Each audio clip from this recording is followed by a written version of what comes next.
Hey, everybody.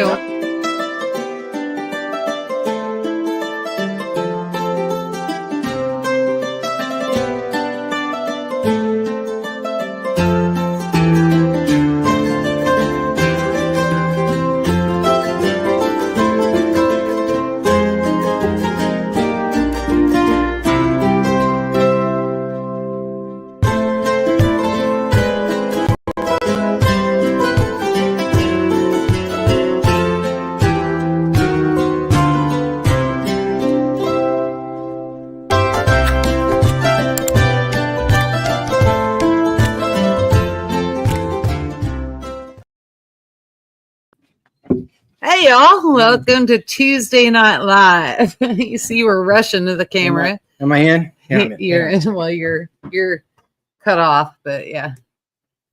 There you go. There we go. There. Sorry about that, guys. We're doing some projects here in the kitchen, and I ran out of time.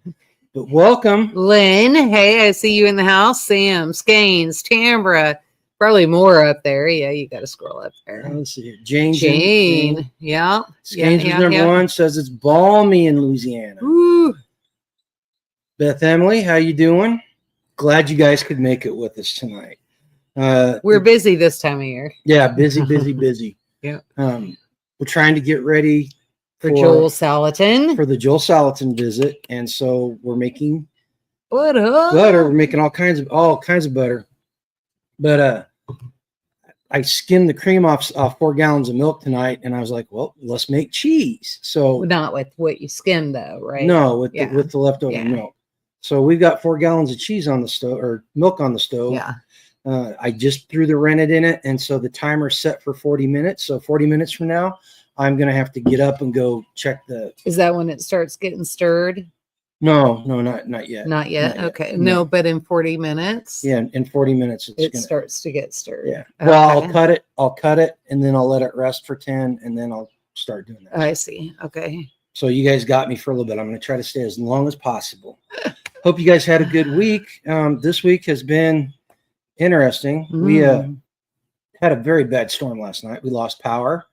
And do you know there was straight line winds? The Kearns' barn got hit. I told you about that. Charlie's house got hit. No. Yeah, a tree took out his barn.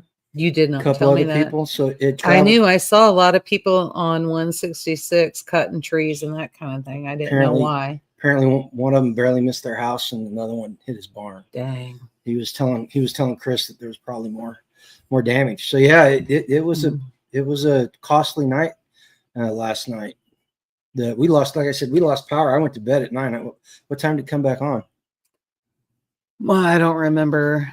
So it was probably, you went to bed probably about 45 minutes after that, something like that. Tim says there was dime-sized hail by his house. Yeah. Yeah. Talking to my son, there were tornadoes off and on down southern Missouri quite a bit. Yeah. We're like Tornado Alley has moved again. It's coming back up. So I don't know, but so what else did we do what did you do this week? It's been gardening. What else did we do Saturday? We had a community event. Yeah. And that was open for everybody. So we got to meet I was actually looking at my orchids. They're beautiful. But we actually got to meet some new people and it was nice. I'm not gonna lie. I was a little disappointed in the turnout. Yeah, we thought it would be stronger. It was really overcast and the wind was blowing and it was cold. It was lower 50s all day long. And that really turned some people off apparently. We did have some drive-bys stop and come in, which was cool. Mm-hmm. You know, got to meet a couple people that are new to the area. We still had a good time. Yeah, it was a good time. A lot of people were communing and we had a good potluck. Well, and the nice thing, we did at Bartertown, and a lot of people didn't know how that worked. They thought they could just take things off the table, and we were bringing things in. Oh, really? Right? Yeah. Hey, Terminator. And so we were able to explain to them how Bartertown worked, and then all of a sudden, like, they dove in. They're like, "Okay, I have this amount of tomato plants, and I'll trade you XYZ." And so they learned. So that was good too. Lucy says that she's dealing with no power, crazy weather, no power. Oh, Had to fire the generator up. Turkey eggs in the incubator. That was our issue. Saving grace last night. Yeah. Was the Battery backup. Yeah, the battery backup, which normally would be on the Starlink, but last night, or for the last 2 months, it's been on the incubator, and it will be for the next 4. So. And it's definitely been worth it. Mm-hmm. Yeah. Speaking of incubators, yeah, how are we doing on those? We're doing great. Tell everybody what we got. So we've got turkeys. The first guinea hatched today, but was so stupid that it drowned in the water. And anybody that raises guinea chicks knows they are dumb as a box of rocks. Guineas and quails. And so I've got to figure out a different water for those. And she has graciously offered you're going to get that lid and do another incubator for me. So I'll have, or brooder. So I'll have like 4 brooders in the living room, but we're going to try to evacuate one and put it in the brooder outside. Yeah. Right? My concern with graduating the chicks weather. out to the outside brooder is the weather, because it's been lower 50s every night. And I think that the older ones are probably good to go. They're good to go. They're like pterodactyls too. They're starting to really piss me off. I'm not gonna lie. They all think they're eagles. And then I go and reach to refill the feeder, and I have to beat them off in order to get they're like eating me, and I'm like, there's nothing to eat, and this is not happening. Like my biggest fear right now, literally a nightmare I had last night. Also, it was so stupid, but the biggest fear that I have is I'm gonna die and all the chicks are gonna get out of the brooders, and there'll be nothing left. Don't worry, the dogs and cats will eat them. God. Dolly's been weird this year with the chicks. She anytime we go in to do anything with them, she has to be right there. Yeah. Checking them out. And she's really getting obnoxious about it. Obnoxious and possessive at the same time. It's really weird. Okay, I gotta ask, Terminator. Are tornadoes common up there in Canada? I would think. Well, she says they're under a tornado watch, and I don't know the weather up there, and I would think so, only because Wisconsin has been under tornado watches and warnings lately. Right. They seem to be like the jet stream is going over us and straight to them. All I know is last week I saw, whenever we were getting all the precipitation, there were parts of eastern Canada that were getting snow. Oh yeah, so their weather's just changing, right? So I would think that's what that is. But Tamber, that's when we lived in a house that had a garage. That's where we kept ours too. They weren't in the main house. Yeah. But we don't have a garage. We designated our garage for something more useful than to store a vehicle. Storing crap. No, there's not really. Oh, you're thinking of the outbuilding? Yeah. So I was thinking of the pantry. So. Oh, that wasn't a garage. That was just. It was a garage. You don't even have a video on it. It's a pantry. Right. How do you turn your whole video is how do I turn this garage into a pantry? Okay. So go back and look, guys. I'm right. You're right. But yeah, so the chicks, we didn't sell any. We took some to the get together on Saturday. Which everybody's got chicks. So. Everybody in our group's got chicks. But what I found interesting was they set up to do a brooder demonstration. Yeah. And so we took one of our infrared heaters and a brooder full of chicks, and I took the makings for a new brooder. And I found it very, very interesting that so many people in our community had not seen it done before. Well, so I think what everybody needs to remember is a lot of the people, and I include myself, right? So that has been a lesson for the last month, 6 weeks. We've been working on the Joel Salatin thing. We have to remember a lot of people are coming in brand spanking new. This is a whole new lifestyle for everybody. So they are learning. They want to dive in and they want to see what we've been doing and what others have been doing, because we've been doing it for years. Right. So, so it was a good thing. I think that's why. But maybe I need to do a video on it. I mean, there's all kinds you of might. traditional living homestead down in southern. That's where you learned it, right? That's where I learned it from the people down in southern Missouri, and maybe I just ought to do that. Mm-hmm. You know, it's I'd go simple. for another brooder. It's dead simple. Yeah, let's do it. Well, I'm gonna do it. I have to buy everything, so No, we've got everything. no, you have another. Oh, you want one tote? of the you want a gray tote, so they all match. Okay. No, I don't care if they match. No, that takes care of my OCD perfectly fine. Thank you very much. I will not be complaining about mismatched brooders. This is what I live with.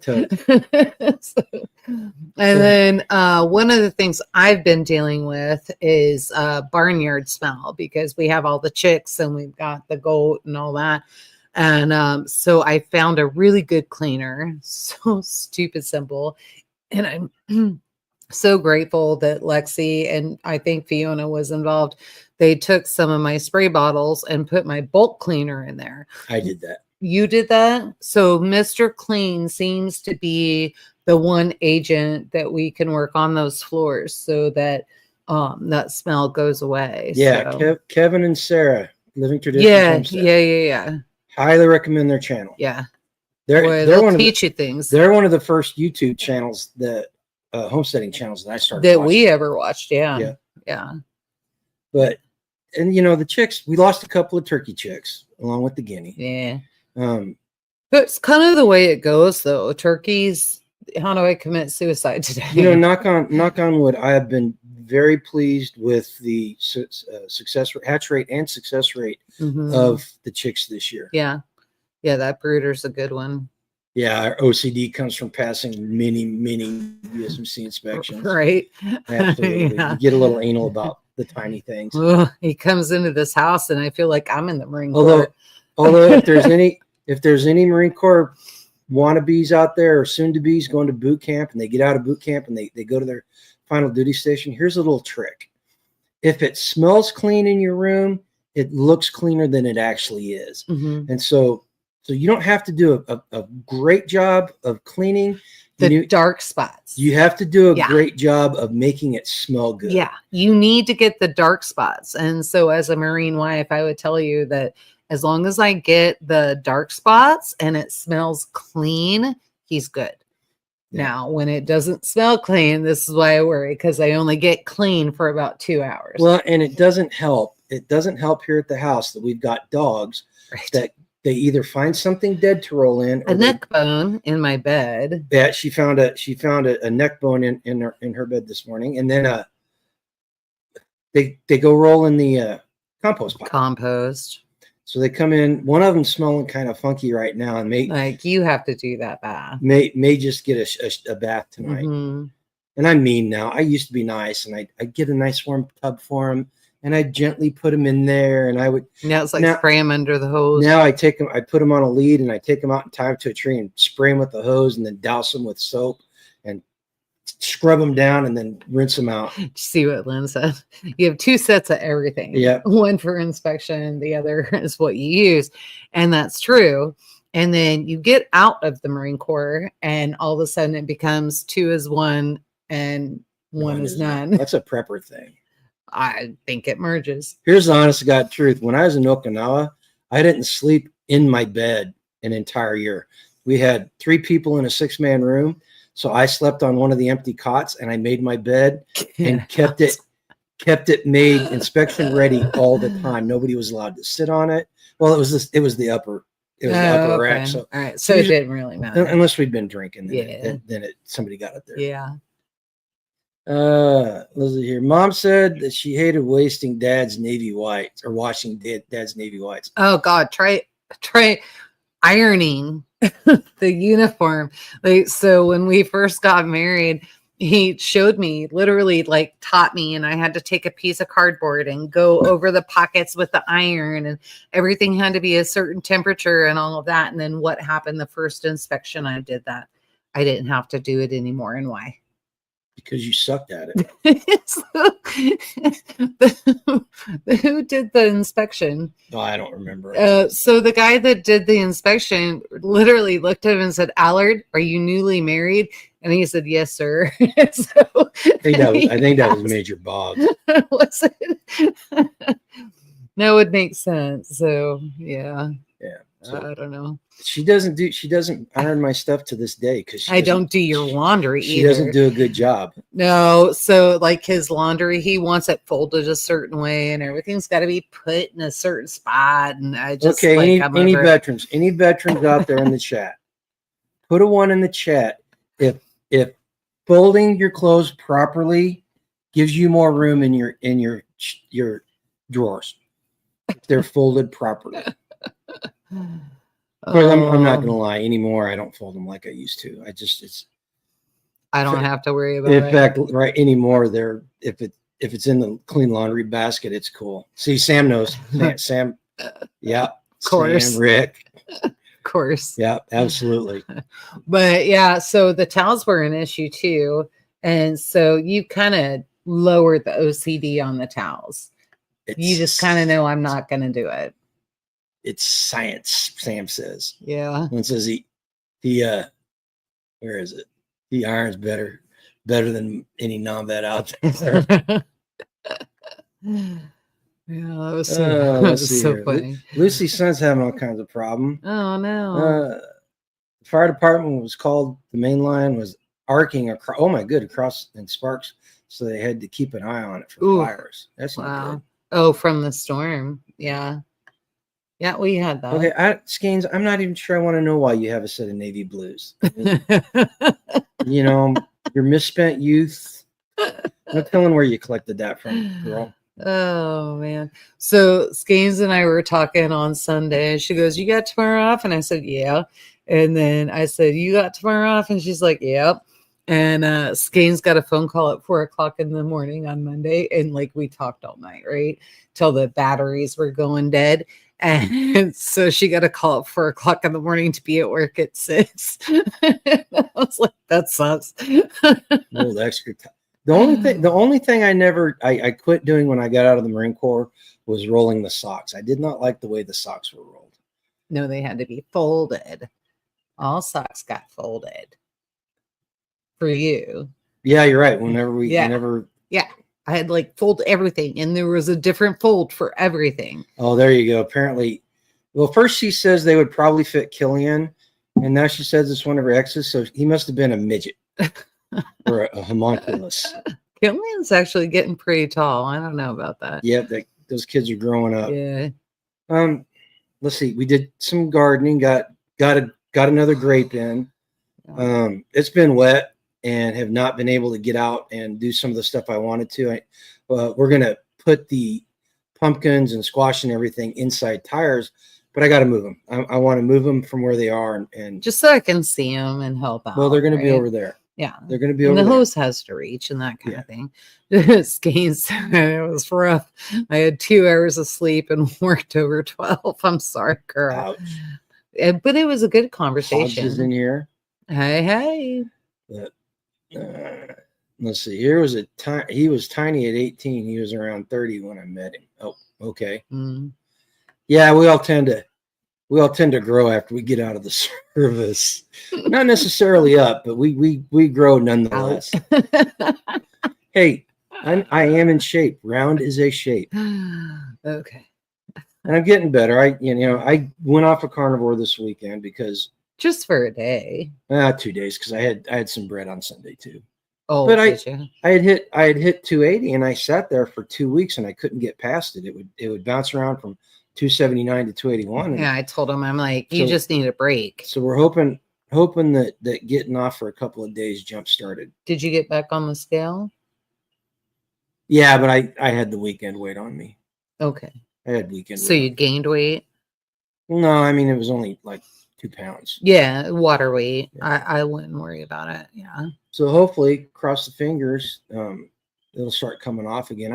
I need to lose. I was talking with somebody this weekend, and I need to get the poundage off because I forgot to take my medicine 2 days in a row.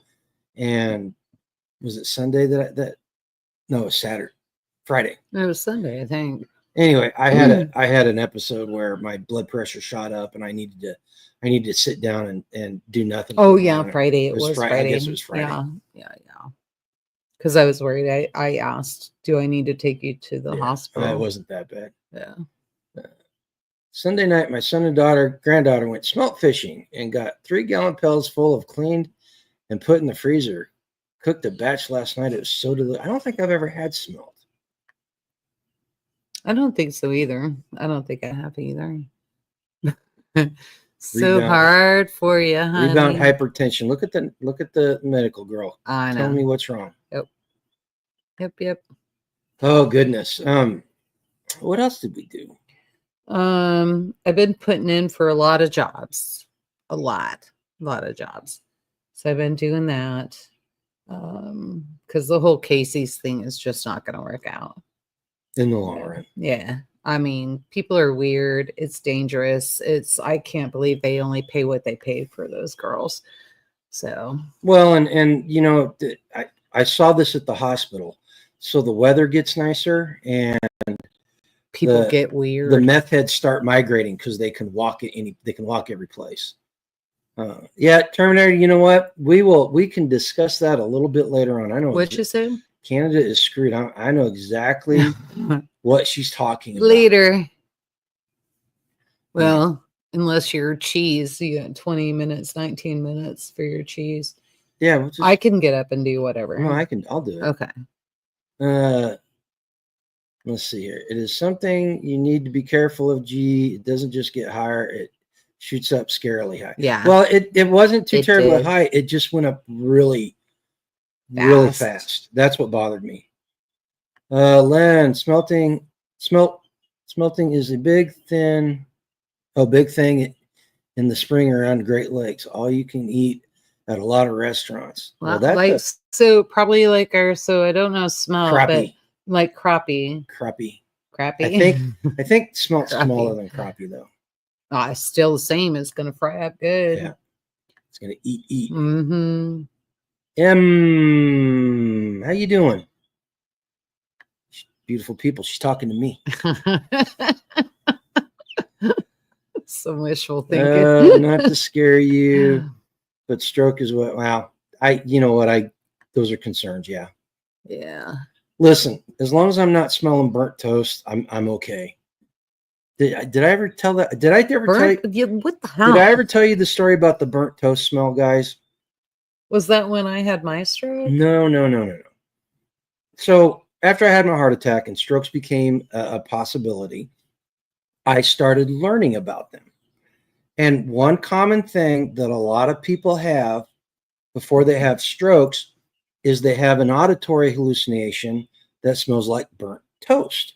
Like I never noticed that. It doesn't happen with everybody, but it's something that's pretty common, right? Okay. And so I'm working at Truman Medical Center, and I'm sitting at my desk, and I start, and this is right after my first heart attack, and I start smelling burnt toast, but it's really faint. And I turn around and I look at everybody, and I'm like, "Do you guys smell burnt toast?" And they're like, "Nope, we don't smell nothing."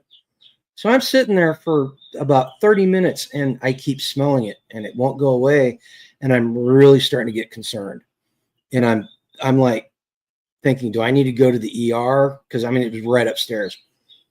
So I'm sitting there, and so finally, about 30, 45 minutes in, somebody turns around and goes, "I smell burnt toast too," and it was like a great big huge weight was off my. Zach says only the beer. Only the beer. I still got his favorite beer. But anyway, so what had happened was we were right across the hall from the kitchen, and they had burnt some toast, and it got sucked up into the ventilation system, and my desk was right underneath the first vent after the kitchen. So I got that burnt toast smell before everybody else did. And I was concerned. I was really concerned there for about half an hour. I've never heard that. That's really interesting. And I did not experience that. My experience was I just got really hot, needed to take my clothes off. And you didn't have a full-blown stroke though. Well, I don't know. So yeah, it was a TIA is what they called it. Yeah. Transient something. Yeah. Quick gains TIA. Still know it. Yeah. Yeah.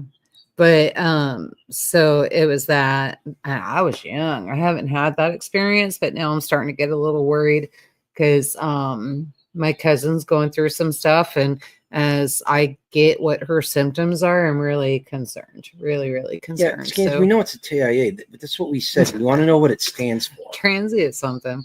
Yeah. And but yeah, so I don't know. So really concerned. We have this problem in my family, and She did know trans-ischemic attack. yeah. So Mr. Zeg is setting up the Island of Misfit Toys for Midwest Preparedness Festival. What? So what does that mean? Like, what do we expect? I don't know what the island. Maybe Burt Coates beer. Maybe you should. Maybe everybody here should go to Midwest Preparedness Festival in 2 weeks and see what the Island Misfit. 2 weeks next week. No, next week is next week. Is it next week? Yeah, it is next week. It is next week. So y'all can go out and camp Monday through Sunday. You got to leave Sunday. I mean, unless you set up to stay later. But yeah, no, that's it. Because we have Joel Salatin coming on Thursday, but he's also going to be at Midwest, so you can catch him there if you don't make the private event. Did you get a CAT scan when you had your TIA? Did they give you a CAT scan? I can't remember, babe. I know the CAT scan is something I need to do because Megan had one, and it's the same doctor that took care of Uncle Claude, and she is having that issue, so they can see the brain damage and that kind of thing. Okay, careful reading names and telling people. My cousin. PHI. Right. Did PHI. I'm sorry. So anyway, they don't know who they are. Tambra, no need to bring us mineral tubs. We have access to as many as we want. In fact, I got to remember this cattle country. So I've been giving them away every time I butcher a hog or a sheep. I take it over to the guy that's got hogs, and so he can here you go. Local. Yeah. Mm-hmm. And all we have to do is make one phone call and say, okay, we need mineral tubs, and we got. We do appreciate you thinking about it. Yeah, thank you for sure. And I saw your raised beds. I did not have a chance to. She sent me a bunch of stuff today. I hadn't had a chance to go through it, but I will. Gaines doesn't want you to be a trans. A trans attack. Oh my. That's kind of bigoted there. You know what sucks about that is like every single job I've applied for, they want to know what my preferred name is and how I identify. Yeah. How weird is that? So I'm ready. No comments. I'm ready to say that I identify as a queen, and from now on, my preferred name, you have to call me Your Majesty. There you go. I really like. Oh, and now you can identify as a veteran. It's a thing. It's totally a thing. So, yeah. Let's let some stolen valor go on and see how far that goes. Except for the fact that maybe that opens the door to every single military wife that actually devoted their life to some careers. There you go, Tamara. And every child that devoted their entire life to their daddy's careers or mom's, whatever. There you go, Tamara. Zeg take some if you want to bring some up. What? Zeg wants? The blue tubs. Oh, yeah. Mineral there you tubs? go. Yeah, you probably take them to Bartertown. Bring them up. Yeah. Take them and Zeg will hook you up. Zeg's pretty good wheeling and dealing. Although I think I got the better end of the last time he got a. Hey Tambra, just so that you know, so we call William Zegley, we call him Zeg. And so when you get to camp out, Zeg is who you're looking for. Yeah. Gregory says identify as a broken farmer. Shit. I empathize with that one. Yeah. What do you say? Gregory says Homestead got us. Yeah, I don't think so. No. No offense. I mean, that's pretty messed up what you said, but it's still. So yeah, no, I just floored by the whole thing, getting back in the working force and that kind of thing. And I thought, I'll just go get a part-time job and everything's going to be good. And everything is not good. And it's not the people that I work with necessarily. it's the clientele that comes through there. Like nobody has a filter. Everybody feels like they can yell. Do you think it would be appropriate to show them little girl's birthday cake? That's up to you. What would your daughter think about that though? As long as I don't. Did you talk to her about it? No, I didn't ask. But I shared it with the guys. Our granddaughter had her 4th birthday, and she had her birthday party this last weekend. So from our granddaughter from our daughter, and so this is really bizarre to me, and I'm a little worried that this is what she wanted for her birthday cake. And my daughter's really good about making cakes. She does some beautiful designs and that kind of thing. Yeah, she's really good. And I'm just a wee bit concerned that my granddaughter may have something in her mind that is not. So,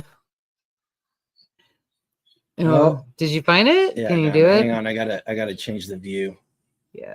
Yeah, Tamber, working with the public sometimes sucks, not all the time. I just think that if I'm going to work with the public, I should be paid a lot more than what I'm getting paid. And so that's why I'm applying. So it's not present or invite. What's that? Got it? Probably blocked it. No.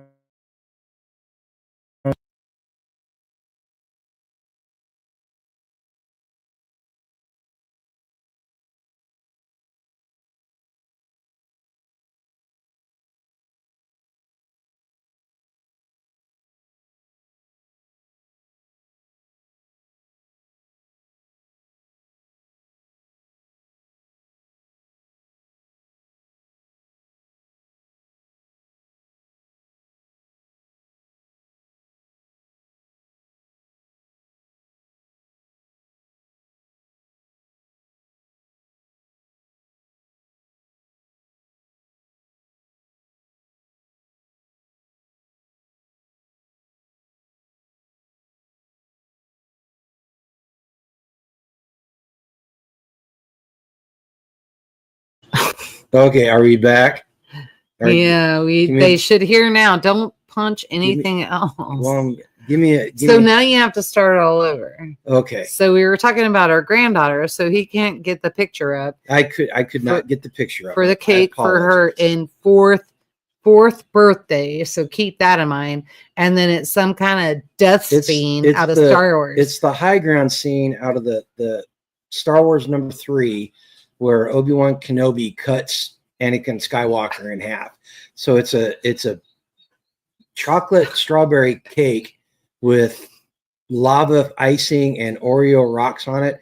And she took little tiny Lego figures. Mm-hmm. And so baby girl wanted it whenever Anakin was cut in half. So she took the Lego apart and put it on there. And it was a great big shit. They had a Star Wars themed birthday party, and she took pool noodles and put tape on them, like black and silver tape, and let them go to war, and made them look like lightsabers. So the kids were running around the yard beating each other with pool noodles and everything. Yeah, we should be back now, Barbara. Yeah, Barbara, you should see us now. She's probably a little bit behind. Yeah. But yeah, so no, it was super funny. And then we got on the phone with her and doing FaceTime and that kind of thing to wish her a happy birthday and all of that. And all she could do was show us all the lightsabers and everything that she got Star Wars for her birthday. So I started calling her Darth Baby Girl. So I had to figure out if it was the bad guy or not. I really wish I could have showed you that screen, because I think Lexi, our daughter, protects a lot of that. No, it's the media player that sucks. Yeah. Well, don't try it again. You muted us. I'm closing it out. Yeah. But so that was super funny. Yeah, right, Skein. So whenever the kids beat each other, they'll get hit with little tiny light bulbs. Well, what was super funny about it is that our daughter literally went back to memories of when she was a child. And she said, Mom, she said, it was just like being in the Elise household and all of us were just doing Star Wars and crazy crap. And I'm like, that's awesome. Because that's basically how it happened. I mean, I'm not a terrible mom. You're not a terrible dad. We were just like, hey, you got we're not as acreage. terrible as it used to be, apparently. Okay, well, that's good. And so we just let them have at it. And so if this makes you happy, go ahead, go fight each other. And they Mini did. lights. Boy, did they do. Well, I don't. As a Gen Xer, we used to have sword fights with Hot Wheels tracks. How'd you do that? Oh, You like just beat each other with basically beat each other with a yeah, Hot Wheels track. 1970s. Yeah, I could see that because we didn't have any of that stuff. We had the movies, but we didn't have anything to work with. When someone I don't know asks where I live, I say indoor. My coworkers are big Star Wars geeks, and I'm always yeah, Star Wars. I like that one. Captain Kirk, he's cool. Or they start talking about a Star Wars thing, and I'm like, I ask them, I said, is that the one with the little furry bears on it? Uh-oh. You told our granddaughter about something that your boss has in his office, and she was amazed, just absolutely floored. Oh yeah, you remember he went to Disney World or something? No, he ordered this. You can order a life-size Darth Vader, and he's got a life-size Darth Vader in his downstairs audio room, and it talks, and you can program it to say Christmas stuff, and it's pretty cool. I'm not gonna lie. And they make a life-size Yoda that I thought about buying you. I already got Patty bought me a Christmas Yoda. No, this is a life-size Yoda. It's this tall, and it this tall. It's as tall as you. And then yeah, I've got that. And then our insurance agent, he drew me a picture of Yoda. Remember that? I need to be told, pay me now. So, and then I've got another Yoda, the God's Eye, and that kind of thing that came from the Rose. But yeah, so I don't know. Well, I got a bunch I'm of stuck with Trekkies. the name. Trekkies are just as bad as Star Wars people. Yeah. Yeah. Oh, so it's funny. Oh, let's see. You got 3 minutes. I got about 3 minutes, and then I'm going to pop up, and I'll be gone for a little bit. You can talk to them. You talk about whatever you want. You want me to go over to ag? You can start. That was talking. Pretty interesting. Yeah. Oh. So all the futures came in. My T-shirt, a picture of a Dalek with caption, "Oh, I love R52 from Star Trek." It goes over well with the nerds. Absolutely. Oh. Pretty soon we'll be able to get a working C-3PO robot. Yeah. That's one thing about being Gen Xers. I mean, there's certain cultural things that every Gen Xer has in common. So everybody I know, no matter what group they were in, knew about Star Wars, and they went and saw Star Wars. So okay, you imagine C-3PO doing homesteading. That would be he awesome. He was not an agra droid. He was a protocol droid. He was pretty pristine, if I remember correctly. Let's not get crazy here, okay? He had OCD, had to be clean, if I remember correctly, right? Like there was a whole germ thing going on. Gay. Oh, They really? were him and R2D2 were the Bert and Ernie of the Star Wars universe. Whatever. I'm just saying. That's kind of funny. Oh, Lordy.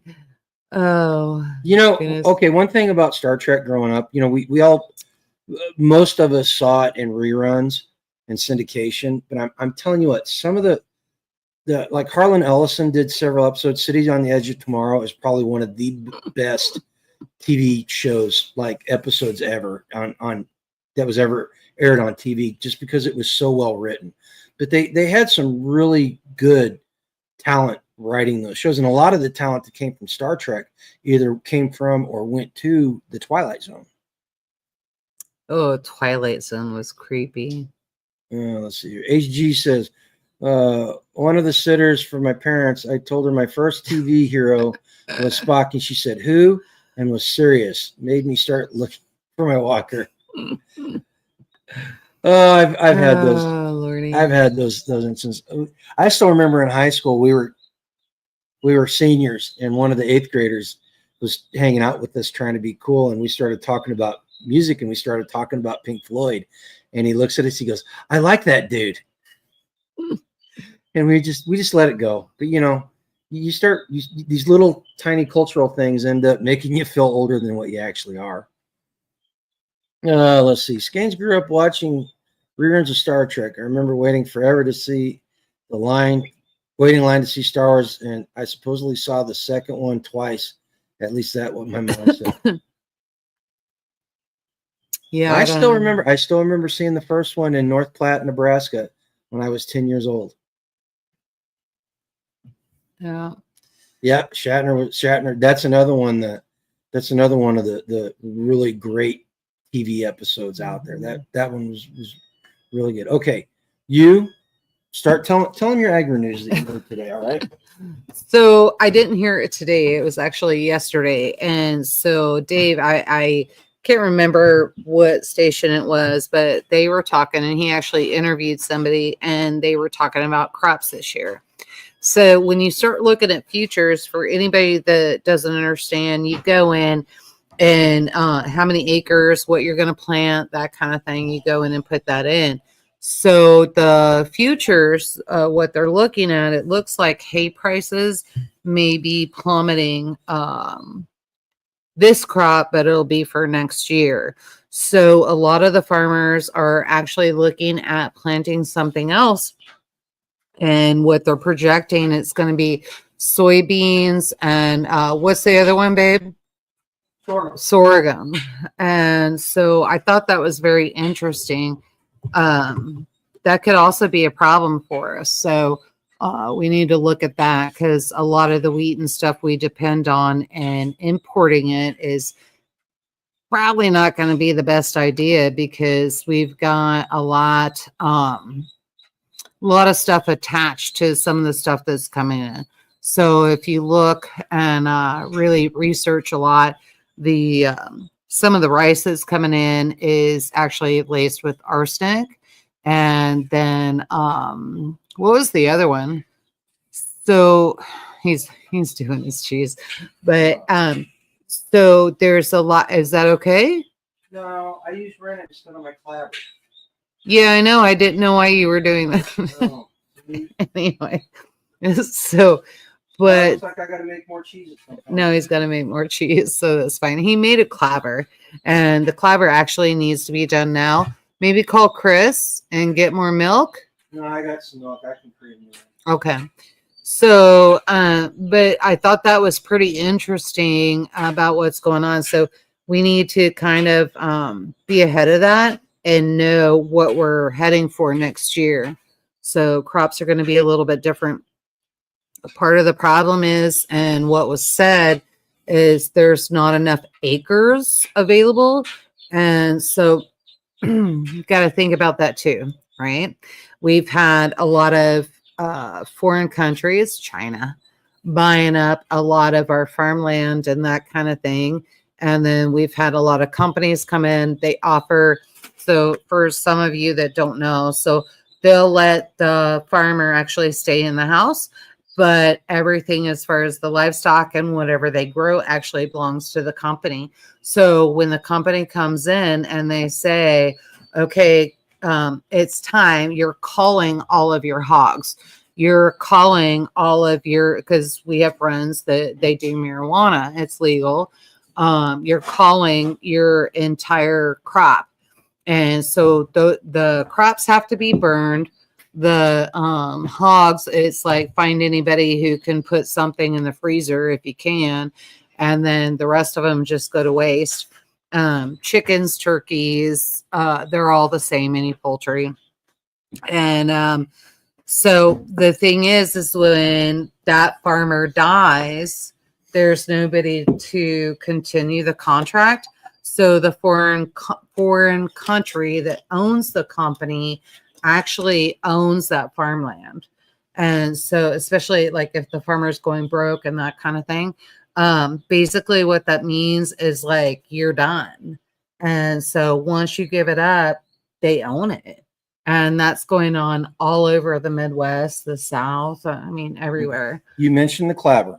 Mm-hmm. And I really wish you'd have said something because I really want to use it. I thought you knew what you were doing. If you guys have never seen a clabber, this is what it, here, turn it sideways. You got to go the other way so you can see the actual clabber. So, yeah, there you go. So the white stuff down below. No, the Yeah. white stuff. So this is milk. This is just raw milk. And you start with raw milk.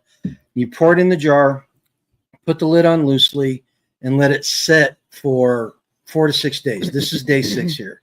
And you don't shake it. You don't let it. You don't do anything. Be very gentle with it. So I'm going to take a spoon. So what you see, the top here, the yellow, where is it? The yellow right there, that is the cream. And so you pull that aside, and there's a little milky stuff, but this is the clabber. And if you can see that, it looks like you got butter. It looks like yogurt. And oh, I see what you're saying. Yeah. Let me answer some of these questions. No, so it smells yeasty. That's interesting. So let me answer some of these questions if you're okay with it. Well, so yeah, you're never going to let me get good AI generated shorts, are you? Because you keep interrupting. I mean, they're asking, what do you want me to do? You kind of jumped in. Gregory, we actually have friends that this is happening in Oklahoma. And it's happening in Kansas. It's so this is what's going on. They're offering money to farmers to actually take that money, and then they control everything that you're planting, everything you're growing, and that kind of thing. So yeah, they're kind of down in the middle of it. No, buttermilk is different. Why don't you grab the buttermilk? Clabber is not buttermilk. Okay, well, no need to grab the buttermilk. So the clabber is nothing more than fermented milk, and you literally and that's what you use to start your cheese. Instead of using rennet, you use 3/4 cup of clabber per gallon of cheese. And you add it at the same time you would add the rennet, and you let it go, and it does its thing. The buttermilk is what comes off of the butter whenever you're making the butter, and it I tasted some tonight. I do not like buttermilk. I do not like store-bought buttermilk. Never have. Well, you drank that solid. And the hit a cup, and he like started drinking it and never finished. You guzzled it. Well, I stopped long enough to say, oh, there's bits of butter in this. But the homemade buttermilk, it's got a tang to it, but it's way better than store-bought. Hogs, how long can that sit? So after the 6th day, you can refrigerate it, but you should use it within a couple of days. What I'm going to do here is I'm going to get another jar, and you got to get 4, right? No, that's just going to one. do 4 gallons, right? No, but you just get one, and you fill it about a fifth of the way up full of the clabber, and you pour fresh milk in it, and you shake it up, and you put it on the counter, and what's left over here can be used to cook with. You can make buttermilk pancakes or bread or something. Oh, so it kind of is buttermilk then, just fermented, right? Because it smells yeasty. Yeah. Okay. I mean, it doesn't taste like a yogurt, but it's got a yogurt consistency and kind of a yogurt taste. What kind of cheese are you making, G? We don't know. Whatever comes out. Not cheddar. We know that. The only thing I'm 100% some kind of hard white cheese, right? Yeah, some sort, but yeah, it's how it's going to turn out. We're not really quite sure. Here, Gregory's asking, I'm sure for Susie, does it take longer for the cheese? According to what I saw, no. But again, it was on YouTube, and your mileage may vary because I've repeated recipes that I've seen on YouTube, and they did not turn out like the video did. Still turned out good, just not the same. Just different. So this is a learning experience, and I was supposed to learn about clabber tonight, but I didn't I was in a hurry and not paying attention. Well, you had a lot on your plate tonight. But, so like he even took a tub because I moved brooders and that kind of thing, trying to figure something out for the guineas so they don't drown anymore. And he took my tub. I literally watched him take it out of the house. And I didn't ask a question because I thought it was going into the greenhouse where they usually go. And nope, it got dumped. And he came back and he's like, those are all brand new wood chips. And I'm like, yeah, you put them in on Saturday. And he's like, why didn't you tell me you caught it? I'm like, I didn't know what you were going to do with it. Pepper jacks. So Tambora, the way that works, that's kind of aftermath, right? Because we have to mix different. Well, whenever you're doing the curds is when you add the right, the non-cheese flavors. So this stuff is kind of like a sourdough starter. Don't shake it. It's the same exact concept as a sourdough starter because you can split it, you can keep it going for a long time. Mm-hmm. It's the way they used to do it before modern industrial cheese. Rennet and that kind of thing. Yeah, you know, and so we're trying to learn how to do these off-grid things. Because at the very least, we can have milk here without having to rely on somebody else for milk because we've got the dairy. We got the goats. We just haven't been the last 3 years. We haven't been milking them. I used to milk the goats all the time. Did you see the Kinders? Did you see their teats? We do need to start milking. They're huge. Are they? Yeah, we got to help her. Real cheese. Yep, it is real cheese. Absolutely. Yep. And I made cheese for neighbor Chris 2 weeks ago. No, 3 weeks. Last week. Anyway, I made the cheese for him, and the recipe I followed was extremely simple, and I think I mentioned it on Tuesday, but I started learning more about how to do it. So I'm going to do all those extra steps tonight. To get it ready to go, and I'll press it tonight, and tomorrow morning Did you find the cheese press? No, I'm going to use the fruit press. The fruit press. Okay. Yeah. Scanes, you'll learn how to make cheddar cheese. He made some last week, so it was a white cheddar though, right? No, it was yellow, but was it? The thing about cheddar cheese and things like that has to age. Is you have to age it. And neighbor Chris, I gave that to him, and he really likes cheddar. He broke into it. Yeah, he really likes cheddar cheese, and so he ate it, and he said it was a very mild cheese after a week, and he ate the whole thing.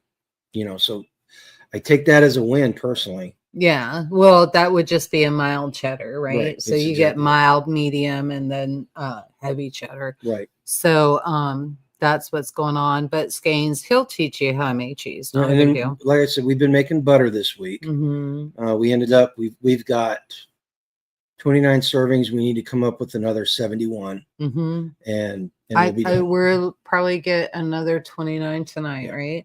No, you did 3 gallons yesterday. Yeah. So we'll be over 50. We'll be over 50 when I'm done. Yeah, we'll have everything ready by the end of the week, which is what I was going for. The molds for the butter. That was interesting. So we were trying to figure out. So we started with the molds that I had in the house, and you started doing the bunk cake molds, which looked mini bunk cake, super cute. That super cute. They were weighing out at 1.5 pounds. Is that what you said? No, they were about 5 ounces each. No, that's what I got here. No, you got 1 ounce each. No, those are half 0.5. Okay, well, I had those were 5 to 6 ounces. Okay. Yeah. So he got those. I think all together we had over 1 pound, is what you were saying. And so out of 5. And so I went and found. He's like, go find me some molds and that kind of thing. So I found a mini muffin tin. Your timer's going off. Go ahead and talk. I found a mini muffin tin, and babe, if you want to hand one of those to me, I can show them. And these are actually, once you put them in, these are actually so let's see if you can see. So there's 24 on each one, and there's the back of them, so you can kind of get an idea of what they'll be. Kind of like a creamer, I would say.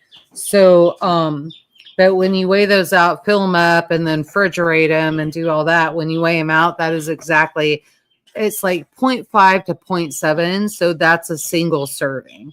And I tried piping them. He was like, pipe them. And so I found the Russian piping flower tips.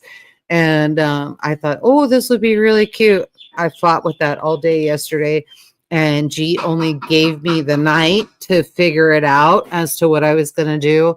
So after I did all the piping tips and that kind of thing, I was like, screw it. So I just flattened out these molds. It works great. We know exactly how many we have to have. So, honey, you're going to have to go back up in there because there now Rabbit's in here. Hey, Rabbit. Somebody was asking some questions. So I messed up. I was talking. So real cheese, going to learn to make cheddar. So right underneath that. Smoked homemade cheese would be awesome. Oh, yeah. We've done that. Yeah. Well, not homemade cheese. Yeah, but we smoked cheese. Yeah. It'd be the same thing. But yeah, so that's kind of where we are with that. So what I just did, the first time I got up, I cut the curds, which are really thick and like. Oh, is that why you were talking over there? Yeah, it's really thick and there's very little whey in there compared to last time. But chickens will be just. I cut it up last time and let it rest, and then I went in and stirred it. So now all the curds are broken up and they're going to sink to the bottom. So I got to wait another 10 minutes for them to sink down, and then I will remove some of the whey. I got to figure out what I'm going to put it in. But you remove some of the whey, and there's those food saving. Then you take and you add really hot water a little bit at a time, and you stir them by hand. And what you're doing is you're breaking the curds up and you're making it so that they will stick together. Oh, and the cheese not in the way, right? Right. So the way you can cook with the whey, you can Rabbit. That's what I'm saying. You know what? We don't have. That's just it. We don't. You know what? I can rinse out one of those gallon jugs. Babe, I literally have a 1 gallon jar down there on the floor, okay. And then I've got jars. So this is kind of the issue. So it's this time of year, and you take over my kitchen, and now I'm working again, and I'm not home, and that kind of thing. So now you kind of have to get in my head. He has to get in my head and figure out where I store everything. And that's been an issue. So Len, I'm going to do a complete video of the cheese making once I get it down. I don't want to do a video, like film the video, because it adds so much time to doing something and not have it work out. I want to be able to do it all in one shot. And it's about an hour and 10 to hour and a half process from the time you start cooking it to the time it's ready to go into the press. Hey, Rabbit, we all have gallon jars of pickles that we're trying to get through so that we get empty jars. So Greg, we're doing ours from cow's milk. We got our milk from neighbor Chris, and we took and took the cream off the milk for the butter, and we got almost half a gallon. Yeah, I would say we got 1 pint short of half a gallon is what we got. And so the rest of it went into a big pot, and that's what I'm using. And that's way bigger than for the cheese tonight. And we'll see how that turns out and doing all that. You know, because I the last batch I was freeze drying milk for neighbor Chris. Yeah. So what we would do there is we were skimming off the cream for the butter, and then taking the buttermilk that went into a jar. But the milk that was left, which would be a low fat milk or almost a skim milk, but I think which has got less fat in it. Skim milk. No, it's low fat because there's still quite a bit of fat in there. You think so? Yeah. Okay. Oh, you can see the cream. Okay. Yeah. So then we're taking the low fat milk, and that's going into the freeze dryer. So that goes back to them. Yeah.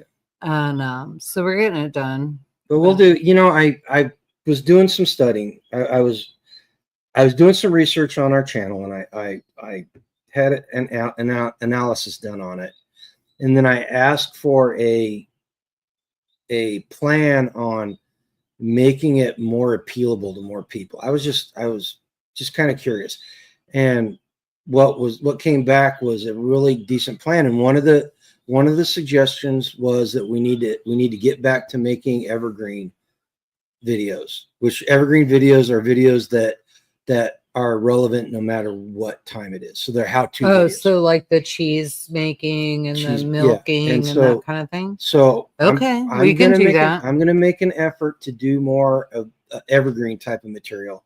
In fact, I'm thinking I was going back through the catalog, and I think I may redo some of our original videos. Okay, so does that include like cooking with farm food? Remember we did I do the one your grandma Akers, did I do the ranch stew? Did I do a video of that? Okay, so we need to do that. And Rabbit, the goat's milk cheese, I really like it. Now I sell it like crazy. I could never perfect making it hard. It was always soft. I found out calcium chloride is something that they use, or not calcium chloride. Is it calcium chloride? Anyway, you can put that in before you put the rennet in, and it causes it to firm up, and you get a much harder cheese. Oh, really? And all it's doing is so you get like a feta. No, remember feta's it was goat cheese, but feta's done differently. That's a different method of making cheese. Oh, okay. Yeah, but yeah. So he would make the soft cheese. I would flavor everything, and when we were close to Kansas City, I sold a lot of that at really good money. So just little flavored cheese balls. Well, I did logs, and we'll get back there. We'll get back there eventually. Having the kitchen the way it is now makes it harder, so we can't do quite as much. But we'll get back eventually. Yeah. Well, I've got a plan for those, right? So for this area over here, and you said that was considered home improvement, that kind of thing. This has to get done. So I'm talking about the bookshelves I'm using for storage and that kind of thing is actually going to be organized and put into cabinets. And so I'm not having anybody making them. I'm just going to order them. That'll get that done. Here's the thing about House Question. Can you make homemade blue cheese? I love blue cheese. Yes. You can make any kind of cheese. They used to make it before electricity, before refrigeration, before electric milking machines. They've been making cheese for millennia. And somehow we lost the playbook. And that's what we're trying to do. That's one of the things we're trying to bring all that back is relearn these skills and share them with everybody. So now blue cheese, I know you love it, but a lot of people, because of what USDA and the Fed has all put down, a lot of people will not make blue cheese. And blue cheese does have mold in it. There you go. Leonard hit it right there. Blue cheese requires a specific family of mold. Yes. Absolutely. Yeah. And so, it's a healthy mold. It's great, but a lot of people won't do it because they just get freaked out. No soy here. No soy here, Gregory. No tofu. No, I don't even like tofu, to be honest with you. So, once in a blue moon, if it's flavored. We have a log of tofu in the refrigerator. Your daughter Throw bought that it. away. Your daughter bought it. I was thinking about just putting it in the freezer because I think they're talking about coming and visiting. I don't know when. Well, she doesn't have to buy a new one. The fact that it's been sitting in the refrigerator that long and hasn't gone bad, throw it away. Give it to the chicken. I bet the chickens won't even eat it. Oh my! All right, listen. The alarm's going to go off, but I want to tell you guys a story. Today there was a great win for freedom, and it came. This is if you guys want something that President Trump's administration has done, this is a good thing. All right. So is that about the truckers? No. No. Crap. So we talked about these people. Before, and let me break this out. Let's see here. Move to a new window. I want to be able to see the chat while we're doing this. Okay, so we talked about the Mod family. This was back in October, I think it was. Maybe longer than is that the St. Louis couple? No. Oh. So I'm going to read the summary here that I put together. So Charles and Heather Mod, ranchers from Caputa, South Dakota are facing there's the keyword, were facing felony charges for allegedly converting No, it says are facing. approximately 50 acres of U.S. Forest Service land, 25 acres for crop cultivation, 25 acres for cattle grazing without authorization. The land in question is part of Buffalo Gap National Grassland and is surrounded on three sides by the Maud's private property, with the Cheyenne River forming the fourth boundary.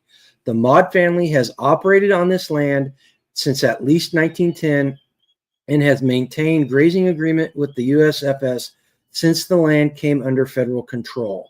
Okay. The dispute began in March of 2024 when the Mauds were instructed to remove a no hunting sign from a fence post between their land and the national grassland, following a complaint from a hunter. Although the Mauds complied and agreed to the land survey to clarify boundaries, they were indicted in June of 2024 before receiving the results or the survey results. USFS Special Agent Travis Lunders served the indictments while reportedly armed and in tactical gear, a move that has drawn criticism from various agricultural organizations and lawmakers. The Mauds trial was initially set for November 19th, 2024, but was later postponed till April 29th, today, 2025. Each faces up to 10 years in prison and a $250,000 fine. Because they were indicted separately, they are required to retain individual legal counsels, increasing their legal expenses. That's crazy. The case has garnered support for the Mauds from agricultural organizations, including the National Cattlemen's Beef Association and the Public Lands Council, as well as from U.S. Senator Mike Rounds. Critiques argue that the USFS actions represent an overreach and the dispute could have been resolved through civil means, such as the Small Tracts Act or the Color of Title Act, which are designed to address land boundary issues resulting from historical survey errors. Anyway, so if you go read about the case, it's glaringly obvious that this is a case of malicious prosecution, that the USFS did not have to do what they did. And they've got two small kids, and they are literally running the risk of going to prison for a long time. But today. Do you want me to sum with that cheese? Yeah, just hit cancel. I'll go over there in a minute. Today, President Trump's USDA announced on Monday that criminal charges levied against Charles and Heather Maud from South Dakota had been dropped. This is an amazing victory due to Secretary Brooke Rollins, Attorney General Pam Bondi, and President Trump. I got this from the Liberty Matters newsletter. So there you go. There you go. The President Trump's administration got these people out from underneath malicious prosecution. And I would highly recommend you go read a full summary, like a full accounting of what went on, because it's utterly disgusting. It's just a replay of the Bundy and Malheur refuge situations. Seriously. So this is a big thing. This is a great thing for anybody that believes in liberty and freedom. Finally a win. Yeah, finally a win. Yeah, I can't tell you how good this is. And if you guys, I'll put a link to Liberty Matters down in the comments after we're done here. But Liberty Matters is the one that turned us on to the 30 by 30 scam, and they send out a newsletter, and they're looking for donations, but you don't have to donate. But they send out a bi-weekly or weekly newsletter. I can't remember which. That's got some really good information in it. Like, if you didn't know, today, I guess this was yesterday, Congress and Senate are back in session, and the House is set to begin marking up the budget reconciliation package. This is where Congress has the ability to codify all the changes that DOJ has made or has identified and triage. We'll see if it happens. Yeah, we'll see what happens, but they have to have something done by August if they're going to get it done before the end of the fiscal year. So applauds where applauds are due. Yeah, and you notice all that's happening, and everybody is like, all the news media and all that is Trump's economy is so bad. Like he literally warned us. He literally warned us that it was going to be rough and it was going to be tight. And for a year, right, G? Isn't that what he said? Yeah, for a year. And I have seen prices starting to come down. At the same time, then in a month they turn around, they go up. But that's when they were talking about tariffs and that kind of thing. So it did kind of put something up, but we're talking a difference of 25 cents.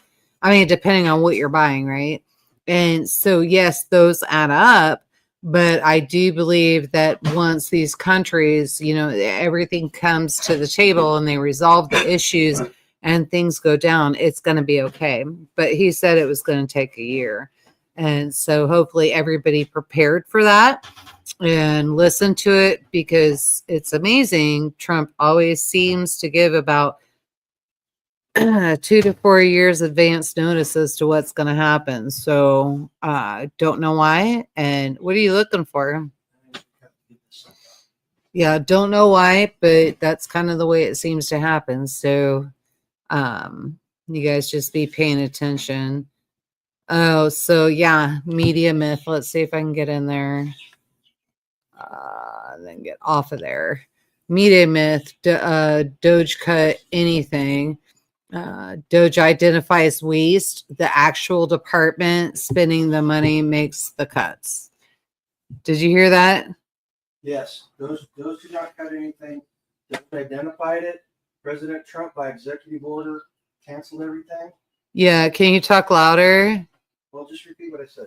Well, you're talking a lot. Anyway, so Lynn Guerin agrees with you. But they're identifying it and doing that kind of thing. And then what else? President Trump did it by executive order. Trump did it by executive order. He triaged it, G says. So yeah. Let's see what Gregory has to say. Ask them if they want to see some cheese curds. Hang on. Just speaking. So this is Gregory and Susie. Just speaking for us, we haven't been affected except for some of the grocery. Well, it's because they're living off the land, right? So yeah, I think the best thing we could ever do is set ourselves up to be able to live off the land. And G and I have not been affected by that necessarily. What we're affected by was the car accident and that kind of thing. It should rectify itself at some point.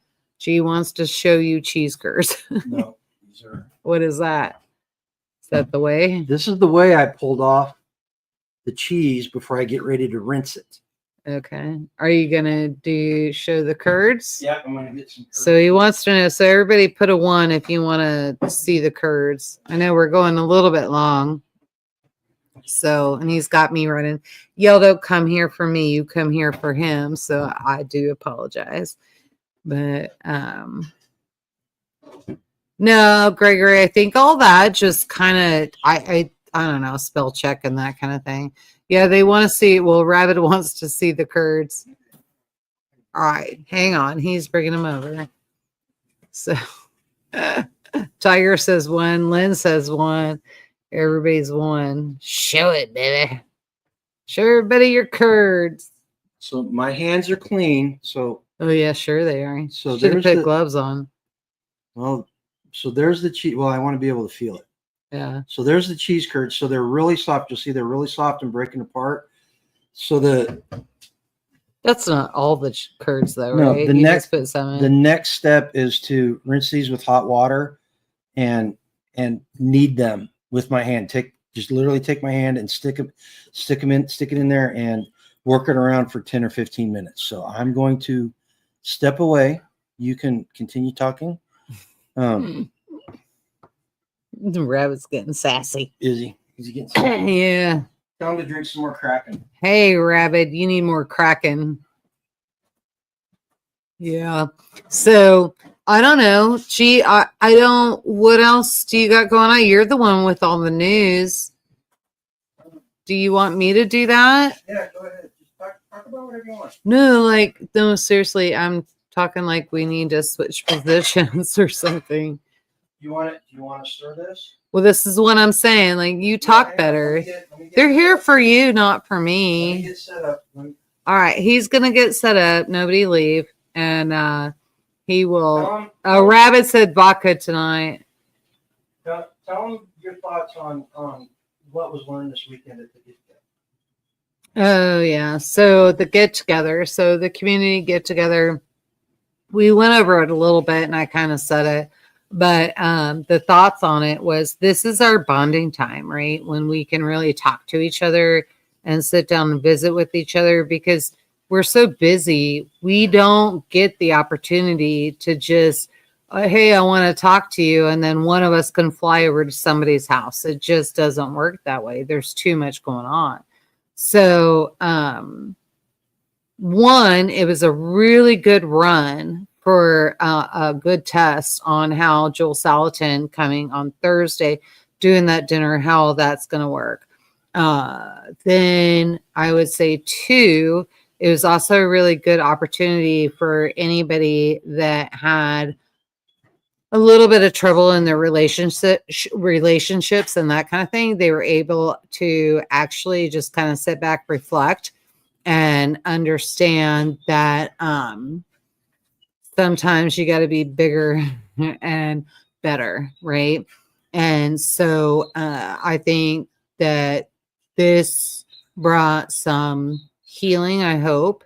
And I think that it brought some awareness as to what needs to happen, especially to make the Joel Salatin thing really be successful. But you know what, guys, I got to tell you, when you have a community this size and you're bringing all kinds of people in, we do forget that they're new. I do. I forget that they're new. I don't know their experience. I'm just trying to make my crap work, right? We have a lot of crap. You guys have seen it. And so we're trying to make everything work, get the ground corrected, we need tractor working. Have you tried starting up that tractor? Not yet. You need to, because it's time to mow. And if we don't, we're gonna have the weed society. We're gonna have them over here, and we're gonna have fines and all kinds of crap. And so these are the things we're dealing with. But what we forget is that everybody is on a different level, and everybody is going through a different experience, right? So that was a good reminder. It really was. And sometimes it takes some of the people that are really close to us to just kind of say, hey. And but it's also nice when they thank you, Lynn. Let me know when you're ready. For what, to switch? Yeah. Okay, I'm ready. And so I'm gonna go stir, and G's gonna come over, and I won't bore you with my Saturday. But thank you, Lynn. I really appreciate it. But I would say that one of the biggest things I learned is that your community is very important, and we have to own what our flaws are, and we have to work on those, right, to get along with everybody. And so I think what we also forget is some people come in with the life that they left, and they're in a frantic stage. And I forget that. And so I'm also not the best person. I'm not a people person. So I'm also not the best person to just go throw myself into whatever you're doing and deal with. I'll say it this way, but it's really not what I mean. The things that are going on, right? Deal with your drama. I don't want in the middle of that. I don't have to be in the middle of that. Like, I seriously don't like people. I like being around people. Some people just be crazy, and other people are like trying to figure this stuff out. I don't have time to just deep dive in that. Are you ready for me? Yeah. Okay, because I'm over speaking now. Okay. So Wash your hand. So Wash your hand really well on your arm. there's like a time thing here. So we're gonna switch out and I'm gonna go wash my hands. You got to roll your sleeve up because you're going to sit there and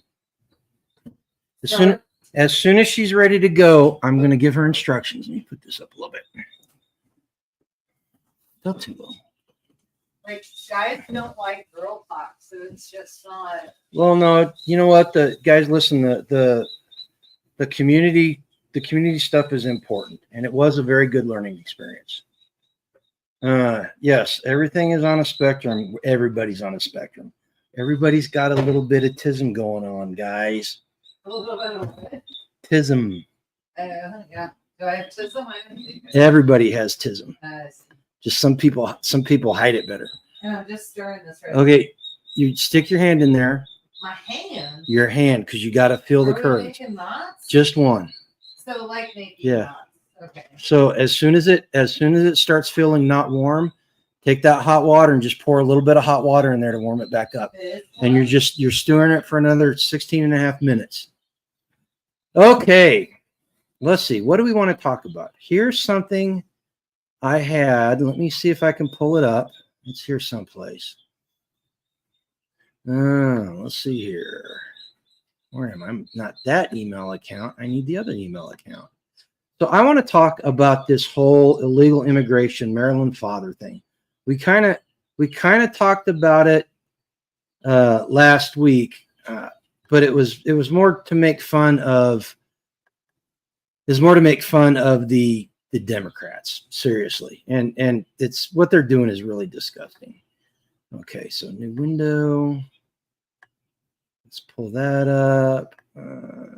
Minimize. Oh, I don't want to minimize that. Okay, so I am back, and I'm going to bring this up so I can read this. There we go. Okay. Gregory loves watching people work. Yeah, he could do it all day long. Yeah, it is fun. Okay, so the argument behind this deportation thing. So, and if you've been paying any attention, you're hearing all kinds of stuff about due process. All right, all of a sudden, the Dems and the justice system is really concerned about due process. Now, let's ignore the fact that they champion red flag laws, which violate people's rights. Let's ignore the fact that they denied J6ers due process for almost 4 years. Let's just push that all over here. That's not germane to this discussion. All right. So you're hearing about due process, and there's some certain things that you need to understand. And I believe this, and I'm by no means am I a legal expert. All right. I'm not a legal expert. This is my personal opinion. The only thing I did a deep dive on this for the last week and a half, and these are the things I've come up with. So there's two sides of this discussion. Number one, you've got the administration side, which says the executive branch has the right and the duty to get these illegal aliens out of the country. And the process that they're using is not a criminal process. Deportation is what's called an administrative process. And yes, you get arrested, you can get charged with all this stuff, but the process is an administrative process. All right. And the pro deportation argument has several things in it. So here there. Number one is due process doesn't mean indefinite stalling. It means fair but swift proceedings. And the administration is arguing that these people broke into the country illegally, and they are immediately being deported once they're caught. So their due process is being served. Illegal entry violates U.S. law. Deportation should be automatic once status is confirmed. Now here, this is probably going to get me in a lot of trouble with some people, but I firmly believe this, and I think there's a pretty good legal argument for this. So every single person in the world has these inalienable rights that the Constitution laid down. The Constitution deals specifically with American citizens. It says nothing about anybody else. American citizens first and foremost, period. All right. So it is not the United States government's responsibility to ensure that illegal aliens' rights are not violated. These inalienable rights. Okay. And whether these rights are being violated is still up to discussion. Right. So the delays that these judges have been doing are activists. They are used to abuse the system and create constitutional problems by stretching the detention period out unnecessarily. All right. Public safety and national sovereignty requires immigration laws to be enforced without obstruction. And endless litigation wastes taxpayers' money and erodes public trust in the legal system. Put a 1 in the chat if you've lost trust in the legal system over the last 4 years. All right. So now let's talk about the pro-extended due process. All right. So they argue that even non-citizens have basic constitutional rights while on U.S. soil. I disagree with that premise. Now I'm not a legal person, but you can make an argument contrary. The Constitution is pretty straightforward and it deals with American citizens. Lengthy detention without resolution risks violating the Fifth Amendment due process protections. Okay, so there was a Supreme Court ruling, and I cannot remember it off the top of my head, where the Supreme Court ruled on illegal aliens, and the ruling that the liberals like using was about indefinite detention and not due process. So this argument here, lengthy detention without resolution, is there. The due process leads to lengthy due process leads to indefinite detention, lengthy detention. So back to the original argument, administrative process, they're caught, they're confirmed, and they're deported immediately. No lengthy detention unless activist judges try stopping the process. Some people face serious harm if deported. Russian deportation could violate human rights obligations. Again, the Constitution deals with American citizens. I do not see why it's the American government's responsibility. If they want to address their human rights in their own country, be my guest. All right.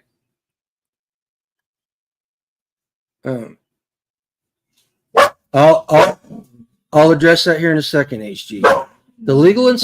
Hey, hush. The legal system must ensure that each case is properly reviewed, even if it takes its time. It's not a legal process; it's an administrative process. Period. They identify these people, and they're really hypocritical on this because they did identify the Maryland father is a gangbanger. Multiple courts, multiple legal agencies or law agencies said that he's an MS-13. He had battery up on his wife. He was a criminal. I don't care how long he'd have been. The risk of wrongful deportation demands careful judicial oversight, not blind enforcement. This is really, this is a good one. I find this humorous in light of the way they treat red flag laws and the J6ers and a whole slew of other things. Okay. So I've laid that out. So you guys make your decision here. HG's playing devil's advocate here, which I appreciate. We, the people of the United States, in order to form a more perfect union, we the people, not we the citizens. That question at least creates the possible point of contention. Well, you know what? We the people, then you start getting into the social contract between the people and the government. That was also a period that if you did something illegal, we took you to a tree, tied you up, and hung you. You know, so the argument that we the people includes the world is a mood issue. A mood issue, it's not a mood issue. It's a non-starter. What constitutes we the people? Those that vote. So only properly holding white? No, we the people is not to only people that votes. There are amendments to the Constitution that address that issue in our history. That's one of the great things about the Constitution is the brilliance of the founding fathers. Is they realized that it was imperfect, so they put in methods of adjudicating and adjusting it and fixing the problems that came about when it was made. All right. Now, personal opinion here. These activist judges and the Marxists in our society, they want to create as much chaos as possible. So they are abusing the system. That's this judicial activism. And I did a walking video on this. This is the true constitutional crisis. It's not what Trump is doing. And I'm not saying Trump is doing everything perfectly, because he's not. But the judicial activism that's going on right now is what's causing the constitutional crisis. And the scary part about it is, if you study history, this type of activism leads to things rebounding the opposite direction really hard. And the left is always concerned about a far right fascist government, and they're doing the things that very possibly could bring it about eventually. I don't think it's going to happen anytime soon. But hey, stop barking. Hey, knock it off. You know, should be through. Well, you know what? You guys heard about the judge that got arrested up in Wisconsin, didn't you? So the ICE agents came and arrested the illegal alien in her court. She went out in the hallway and was screaming at them.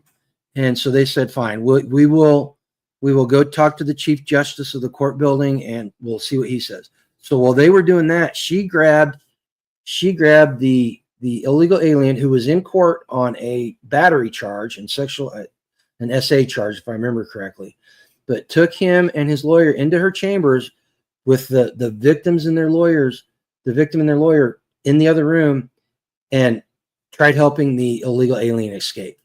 So she was arrested for obstruction of justice. And so now the governor of Wisconsin has said, do not cooperate. In fact, they're putting out stuff on how to make it so that it's harder for ICE to do their job. And this is the type of stuff that is causing this crisis, you know. And then I told Terminator, are you still in here? If you are, say so, because I want to address what's going on up in Canada right now. Yeah, she let him out the back door. Exactly. I really want to talk about what's going on in Canada, because there's a lot of it's a good thing we got a propaganda video coming up tomorrow, because it's going full hardcore up there with Canada. Canada just sealed their fate. Okay, so let's talk about this for a second. So the one thing I heard from the left and a lot of people on the right politically today in the news was Carney was elected because of what Trump said. Trump blew this election. Trump bad. Trump. That's not true. That is not the truth. There's a couple of things that Americans need to understand. Number one, Carney still has to form a government, and at best it looks like he's going to be able to get a minority government, which means that they're going to have to work in coalition with they have to work with a coalition of other people to get what they want done. Number two, the guy that was running against Carney did not do himself any favor, because from all accounts, he got some really good sound bites, but he was a terrible campaigner. And you know, to say that Trump cost the Canadian election is just a fabrication. The Canadian people and the Conservative Party in Canada are the ones that cost the election. All right. They lost the election themselves. Trump didn't have anything to do with it. And so it's just, we need to put that to bed. Anytime you hear anybody saying that, and Carney, Canada sealed their fate. I don't know. I don't know if that's true. We shall see. My only concern is the Canadian government had Chinese troops training with Canadian troops. And there's a distinct possibility that there could be Chinese troops on our northern border sometime soon because of Canada. Okay. So Gregory says, I wish Trump would stop saying to make Canada the 51st state. That's art of the deal. That is art of the deal. All he's doing is he's setting a bar high and letting people counter. And from all accounts, the anti-liberal vote in Canada went up. So it had the outcome that he was looking for, right? Because now, Trudeau had 10 years, and Carney, unless Carney turns this boat or the Canadian boat around, he's not going to be in there for 10 years. And that's because the people in Canada are starting to talk about this and think about it. And if they have to galvanize against Trump as a villain to make it happen, then good. That, make America the bad guy and clean your house. That's period. So that's my comments on that. And again, I'm not a foreign diplomacy person. I'm not an expert in it. I'm basically a sophomore with a large platform. Well, a small platform, but bigger than most people. Yeah, they're talking about Trump, but the simple fact is, Trump's influence in that did not make the difference. All right, because had the conservatives put up a good candidate, they would have won. Canada is not replacing Canadians with children. They're importing people to stay demographically solvent. Absolutely. You realize that Canada over the last 10 years has had a negative 5% GDP growth.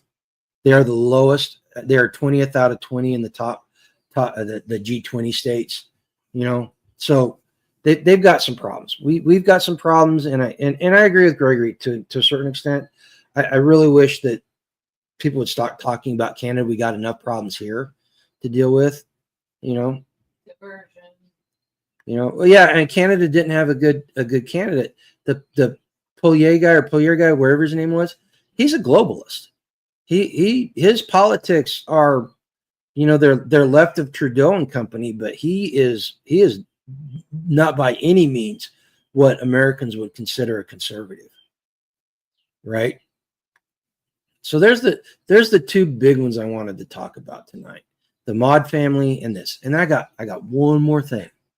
I want to show you guys. So May's coming up. We are quickly approaching the month of May.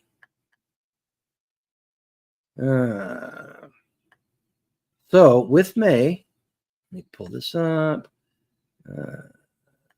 here. Hopefully you guys can see this. We got a new t-shirt dropping, and I'm pretty stoked about this one. This is a really good. Next. What? Next. Timer went off. Everything. Timer went off? Yeah.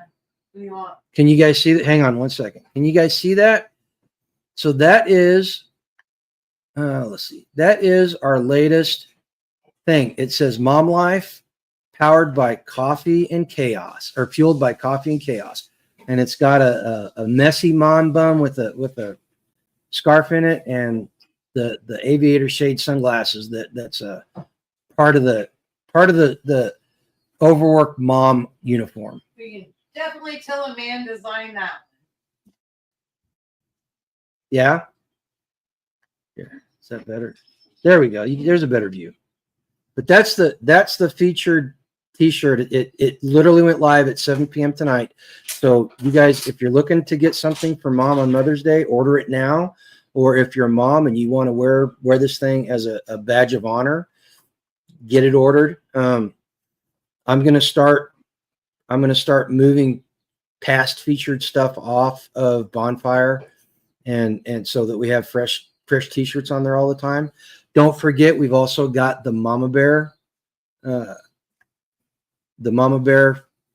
t-shirt. Boom, we're back. She's back. So you guys can get that one and wear that one to let everybody know that you're going to protect what's yours. I got nothing else. I got to go over and Was it starting to get hard? Oh, no, you told me to crush it. No, that's what you're supposed to. But you should be able to squeeze it, and I'll check it. Yeah. I'll check it. It probably needs a minute. Like you said crush it, so I crushed it. Okay. So communication is key, dude. Well, no, I told you what to do, but you should be able to squeeze it and have it hold its form. It did not. Okay. So I squeeze it and it's coming apart. Okay, I'll check it. Okay. Let's see. One more thing before we go. Zeg says, with President Trump identifying gangs like MS-13 and Trinidad de Agua, like he just identified those gangs. The due process is identify them and process for removal. No fluffy due process. Absolutely. Well, you'll have to take out half the state of California and Texas first. You guys got anything else you want to talk about tonight? Because we're kind of at an end, and I really do need to go. It's almost 9 o'clock. No, Gregory. So Gregory's asking, do you squeeze it through a cheesecloth? No.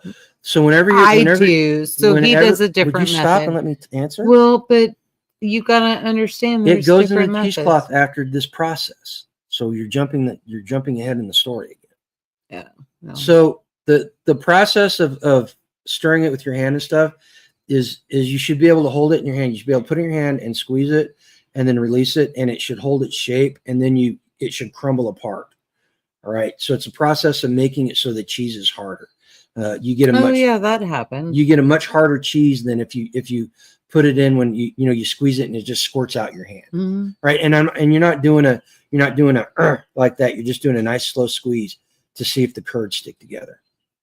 And it was starting to do it when I was doing it. Yeah, it's almost there. I just didn't understand the process, and so I probably the next thing you did perfectly fine. You did exactly what I told you. Until you put your hand in there. The next part of the process is straining it out and getting it into the cheesecloth and putting it in the press. And I'm using the fruit press as a press because it's the same exact process as pressing fruit.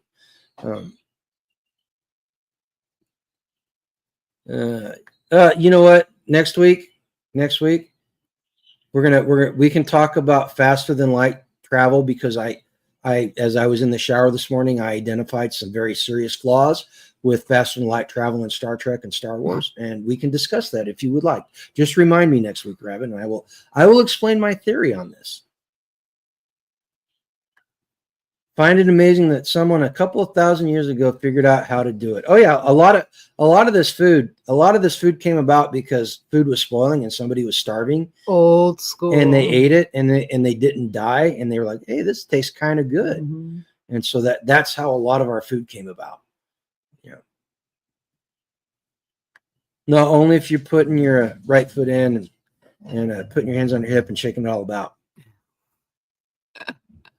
Okay, guys, listen. Thanks for showing up. Stick around if you want. Stick around for the ending commercial because it's the bonfire store commercial. You'll be able to get a better view of the t-shirt. You didn't do Food Forest. I did Food Forest last time, but you guys do that if you want to help the channel. Get down into the affiliate links and get yourself something. If you're new to the channel, you made it this far. Think about subscribing. We'd love to have you join us. Share this with somebody else. Comment down below. Let us know what you guys think about it, what's going on here and what's going on in your world. And we'll make it happen. Got a bunch of freaks in here. I feel like I need to be throwing rice and crap right now. Do you got anything to say? Yes. Be at least 10% better tomorrow than you were today. And guys, seriously, thanks for showing up. Go out tomorrow and live a life done free. Take care of yourselves. All right. Love you guys. Check out the Grumpy Acres Farm Bonfire Store, your go-to spot for gear that represents self-reliance, homesteading, and a little bit of attitude. Get your hands on official Grumpy Acres apparel in men's, women's, and kids' sizes and show your support for the homesteading lifestyle. From bold designs that celebrate freedom and preparedness to witty sayings that bring a smile, each piece is made for those who live life on their own terms. Whether you're on the farm, at the market, or just out and about, there's a Grumpy Acres tee for you. This May, show Mom you love her with the new Mom's Life Fueled by Coffee and Chaos tee, Available now at the Grumpy Acres Farm Bonfire Store. Grab yours today through the link in the description and wear your liberty loud and proud.